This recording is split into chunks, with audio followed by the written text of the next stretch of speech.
ஓகேந்திரன் பேசுங்க. கஜேந்திரன், தமிழ்நாடு விவசாய சங்கம்.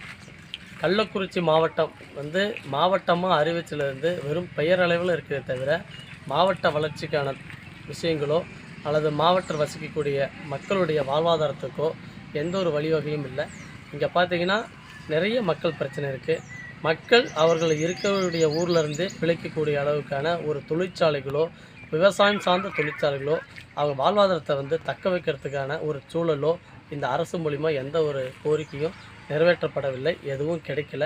இங்கேருந்து வெளி மாநிலம் போய் தான் பிழைக்கக்கூடிய ஒரு அவல நிலை எல்லா கிராமப்புற மக்களுமே. உதாரணமாக பார்த்திங்கன்னா கர்நாடகா, ஆந்திரா, கேரளா இந்த மாதிரி வெளியூர் சென்று தான் பிழைக்கிறாங்க. இந்த மாவட்டம் இருக்க மக்கள், வறிய கிராமப்புற மக்கள் இங்கேருந்தே பிழைக்கிறதுக்கு விவசாயம் சார்ந்த தொழிற்சாலைகள் நிறுவப்பட வேண்டும். இங்கே கோமிகை அணை இருக்குது. கோமிகை அணை நம்பி கிட்டத்தட்ட ஒரு 10,000 ஏக்கர் கணக்கான விவசாயிகளுடைய நீர்ப்பாசன விவசாயிகளுடைய நிலங்கள் வாழ்வாதாரங்கள்லாம் அடங்கியிருக்கு. இதை தக்க வைக்கிறதுக்கு அந்த கோமிகை அணை தூர்வாரணும், அதனுடைய ஆக்கிரமிப்புகளை அகற்றணும். இது மாதிரி பலமுறை நாங்கள் இந்த கோரிக்கை வச்சு கேட்டிருக்கோம். கூடுதலாக பார்த்திங்கன்னா சேலம் மாவட்டத்தில் கைக்கான் அளவு அப்படிங்கிற பகுதியில் ஒரு பெரிய தடுப்பணையை 7.5 கோடி ரூபா பட்ஜெட்டில் கடந்த ஆட்சியில் இருந்த பழனிசாமி அவர்களுடைய தலைமையில் அந்த தடுப்பணை கட்டியிருக்காங்க. அந்த தடுப்பணை கட்டும் பட்சத்தில் கோமிகை அணைக்கு வர வேண்டிய நீர்வரத்து முற்றிலும் நிறுத்தப்பட்டுரும். அப்படிங்கும் போது இந்த கள்ளக்குறிச்சி மாவட்டம் நீர்ப்பாசன விவசாயிகள் மட்டும் இல்லை, இந்த தண்ணீர் கடலூர் மாவட்ட கடைமடை விவசாயிகள் வரைக்கும் சென்று சேரும். அந்த விவசாயிகளுடைய வாழ்வாதாரம் பாதிக்கும். அந்த நீர்ப்பாசனம் எல்லாமே முற்றிலும் பாலைவனமாகும் ஒரு அபாயகரமான ஒரு சூழல் இருக்குது.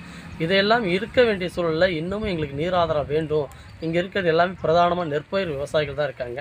இதை சம்மந்தமாக நாங்கள் பலமுறை கேட்டுட்ருக்க நேரத்தில் ஒரு தடுப்பணையை கட்டி இவ்வளோ பெரிய துரோகத்தை இந்த 2 மாவட்ட மக்களுக்கும் கடந்த ஆட்சியில் செஞ்சுருக்காங்க. இதை மாற்றி அந்த தடுப்பணை கட்டுவதை நிறுத்தப்பட வேண்டும் என்பதை நாங்கள் கேட்டுக்கிறோம். அது மட்டும் இல்லை, இங்கே சர்க்கரை ஆலை இருக்குது. சர்க்கரை ஆலையில் பணியில் அமைத்தரக்கூடியலாம் இங்கே இருக்கிற உள்ளூர் இருக்கிற கிராமப்புறத்தில் இருக்கிற ஏழை எளிய மாணவர்கள் படிச்சுட்டு வேலை இல்லாமல் நிற்கிறாங்க. அவங்களுக்கான வேலை வாய்ப்புகளை உருவாக்கி தரணும். இங்கே கள்ளக்குறிச்சியில் எப்போயுமே வெறும் இட நெருக்கடியான ஒரு போக்குவரத்து நெரிசல் உள்ள ஒரு இடம். இங்கே ரிங் ரோடு அமைச்சு தரேன்னு சொல்லி வெறும் வாயளவில் மட்டும் சொல்லிவிட்டு அப்படியே நிறுத்திட்டாங்க. அதை நிறைவேற்றப்படலை. கல்வராயன் மலை அப்படிங்கிறது இங்கே ஒரு முக்கியமான பிரதானமான ஒரு இடம். அந்த கல்வராயன் மலை சுற்றுலாத்தலமாக அமைக்கிறேன்னு சொல்லி ஒவ்வொரு தேர்தல் நேரங்களையும், நாடாளுமன்ற தேர்தலாகட்டும் சட்டமன்ற தேர்தலாகட்டும், ஒவ்வொரு தேர்தல் நேரங்களையும் கொடுக்கக்கூடிய ஒரு வாக்குறுதியை பார்த்திங்கன்னா கல்வராயன் மலையை நாங்கள் சுற்றுலாத்தலமாக ஆக்குறோம் அப்படின்னு சொல்லி ஒரு பொய்யான ஒரு வெற்று வாக்குறுதி கொடுத்துட்டு நம்பி வாக்குகளை மட்டும் வாங்கிட்டு ஏமாத்திடுறாங்க. இது வரைக்கும் அந்த கோரிக்கை நிறைவேற்றப்படலை. அந்த கோரிக்கை நிறைவேற்றப்படும் பட்சத்தில் கல்வராயன் மலையில் உள்ள மலைவாழ் பழங்குடி மக்களுடைய வாழ்வாதாரம் தக்க வைக்கப்படும். அதே மாதிரி அந்த மலையினுடைய வளர்ச்சிக்கும் கள்ளக்குறிச்சி மாவட்டத்தினுடைய ஒரு சுற்றுலாத்தலமான வளர்ச்சிக்கும் ஒரு பேரும் புகழும் என்றைக்கு நிலைச்சிருக்கும். இது மக்களுடைய வாழ்வாதாரமும் இதில் அடங்கியிருக்குது.